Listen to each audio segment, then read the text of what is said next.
The kitchen sink's pipe burst amidst the dinner rush, plunging us into chaos. With no plumber available on New Year's Day, the situation grew dire. Michael's frustration mirrored the mounting tension. In a moment of desperation, I stepped forward. "Michael, can I try fixing the plumbing? I'll sort it out." Though met with skepticism, my offer was our only hope. With a hesitant nod, Michael relented, allowing me to take charge. Unbeknownst to many, my time at a science-focused high school had equipped me with a unique set of skills, including rudimentary plumbing knowledge. Drawing on this background, I set to work. Half an hour later, the once flooded kitchen was restored to order, the crisis averted through a combination of determination and unexpected expertise. I had somehow managed to fix the pipe, I announced breathlessly to Michael. He rushed over, turning the faucet with eager anticipation. Water gushed forth, a testament to my makeshift repair. The room erupted in smiles and praise. "Great job, Christopher. You're my pride and joy," Michael declared, his words washing over me with warmth. Growing up under Michael's guidance had been a revelation. Together, we navigated the challenges of New Year's Day at the hotel, emerging victorious. The sense of fulfillment I experienced that day left an indelible mark, shaping the person I am today. 15 years flew by, and I found myself fully immersed in my role at the hotel. Then, one day, a letter arrived from Mom, breaking the silence that had settled between us. It bore news of Alex's impending marriage. Though I had drifted apart from Dad and Alex, Mom's plea for my presence at the wedding tugged at my heartstrings. Reluctantly, I agreed to attend. The venue, a luxurious hotel, mirrored Alex and Dad's penchant for extravagance. As I arrived, clad in a trusty suit, I couldn't shake the feeling of being out of place amidst the elite gathering. Perhaps Alex's bride, a woman of impeccable grace, was a product of Dad's networking or a strategic alliance. In the waiting room, surrounded by faces of high society, I found myself an outsider, observing from the periphery. With no one to engage, I became a silent observer, watching the intricate dance of privilege and power unfold before me. As I locked eyes with two familiar faces, a sense of unease settled within me. His expression was unmistakably displeased. Dad and Alex approached, their presence looming over me. "Why are you here?" Dad's voice, deep and commanding, echoed through the air, stirring memories long buried. "Is it so wrong to celebrate Alex's wedding?" "Oh, by the way, congrats, Alex," I replied, trying to diffuse the tension. Alex's response was muted, his conflicted expression betraying the strain of our family dynamics. "What have you been up to all these years?" "No doubt some worthless job," and his words cut through the air like a knife, his disdain palpable. "Christopher, you shouldn't be here," he continued, his tone dripping with contempt. Mom rushed over, attempting to intercede. "Come on, Christopher is here to celebrate. No need to be so harsh," she pleaded, her desperation evident.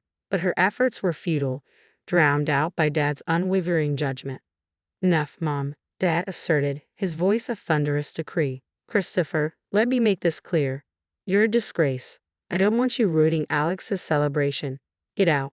Anger surged within me, fueled by years of neglect and rejection. I hadn't wanted to come to Alex's wedding, and yet I found myself subjected to this humiliation.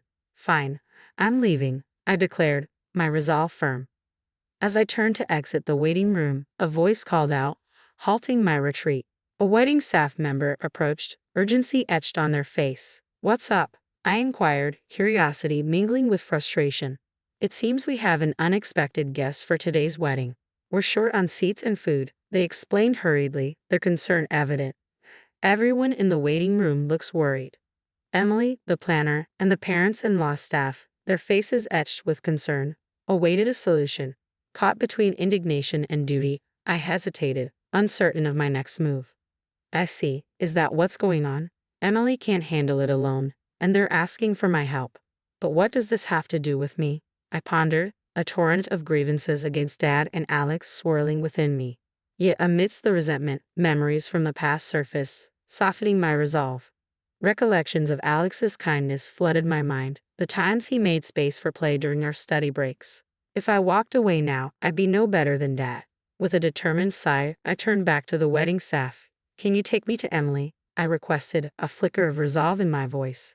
The staff member's face softened, and I followed them back into the waiting room, reclaiming the ground from which I had been expelled moments before. In the center of the room, Emily, Dad, and the bride's father wore expressions of concern. As I approached, Dad's eyes locked with mine, his demeanor bristling with hostility. "Why has Christopher returned?" he demanded, his tone sharp. Before he could escalate the confrontation, Emily intervened. "General Manager, please help us," she implored, her urgency palpable. Dad's shock was evident as I calmly revealed my position as the general manager of the hotel chain. Since joining the company during its nascent stages, we had expanded to hotels and wedding venues nationwide. The very hotel we stood in was under my oversight. "I think I can handle this," I assured them, dismissing Dad's protests with a wave of my hand. "Dad, I'm busy right now. We'll talk later." With a sense of purpose, I turned to Emily. "Relax, Emily. Get the seats and everything else ready. I'll take care of the food," I directed, watching as the tension ebbed from her features. "Understood. I'll leave the food to the general manager and handle the rest," she affirmed before rushing off to execute the plan.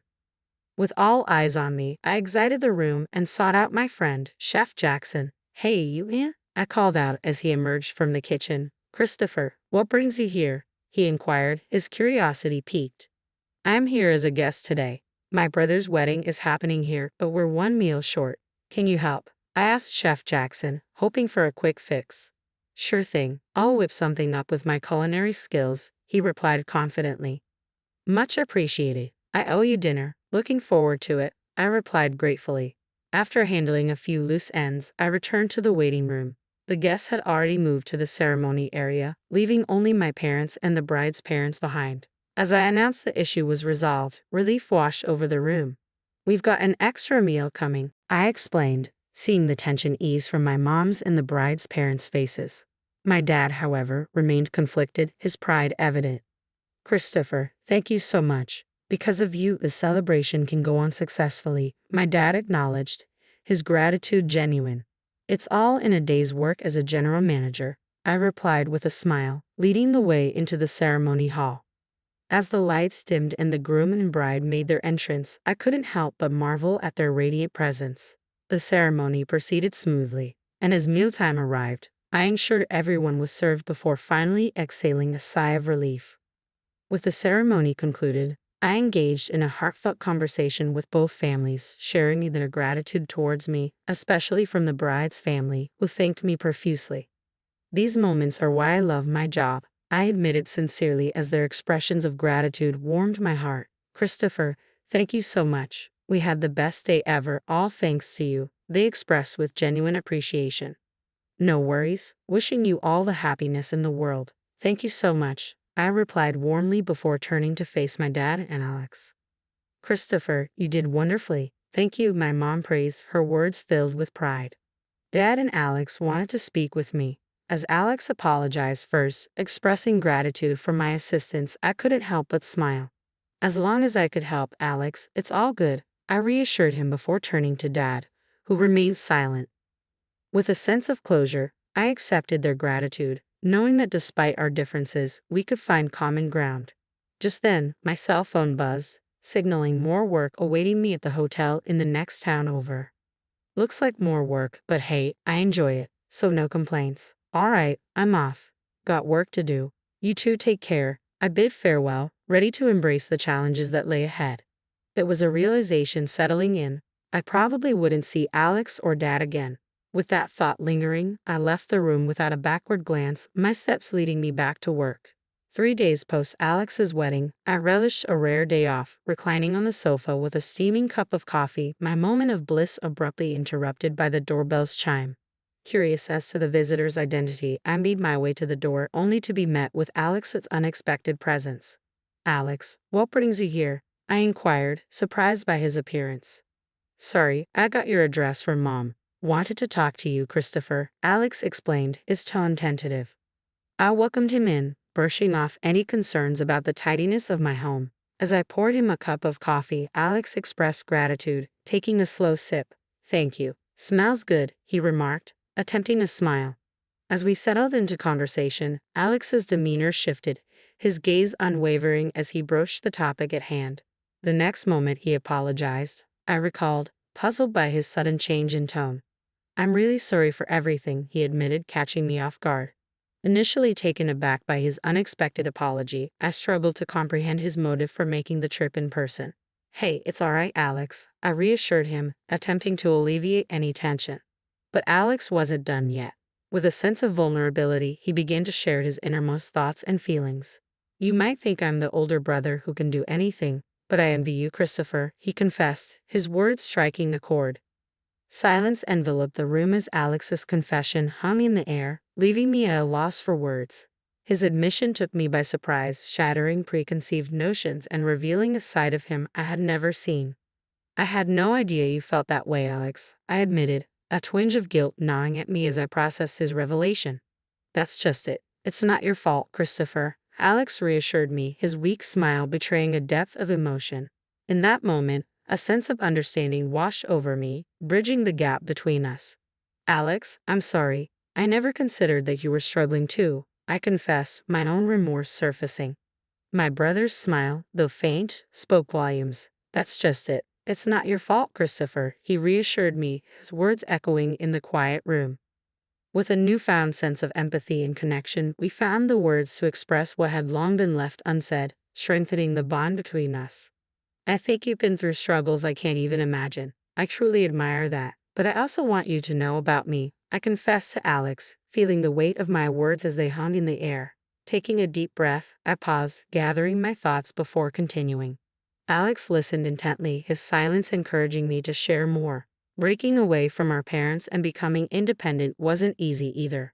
The beginning was really tough, I admitted, recognizing the parallel struggles we both faced. It's true, we both have our share of hardships, Alex acknowledged, his response genuine. It was clear that he had more to say, but I found myself at a loss for words, unsure of how to offer guidance or reassurance. Unable to conjure up wise counsel, I spoke from the heart. To be honest, I think you should do what you really want to do, Alex, without worrying about Dad, I suggested, hoping to offer him some semblance of clarity amidst his inner turmoil. As Alex absorbed my words, a sense of relief washed over him. You're right, Christopher. You've helped clear up my inner turmoil. Thank you, he expressed, gratitude evident in his tone. No, thank you, Alex, for coming over, I replied sincerely, accompanying him to the door as he departed with a promise to return for coffee. A month later, a letter arrived from Alex, detailing his decision to leave behind his career as a lawyer in pursuit of his passion for glass craftsmanship. Despite facing disapproval from Dad, Alex found solace in the support of his wife and newfound motivation in his chosen path. As I reflected on Alex's journey and our evolving family dynamics, I couldn't help but feel a sense of pride in the bond between siblings. Lost in thought, the sound of my mobile phone's alarm jolted me back to reality, signaling the start of another day on the path I had chosen, in the job I had embraced.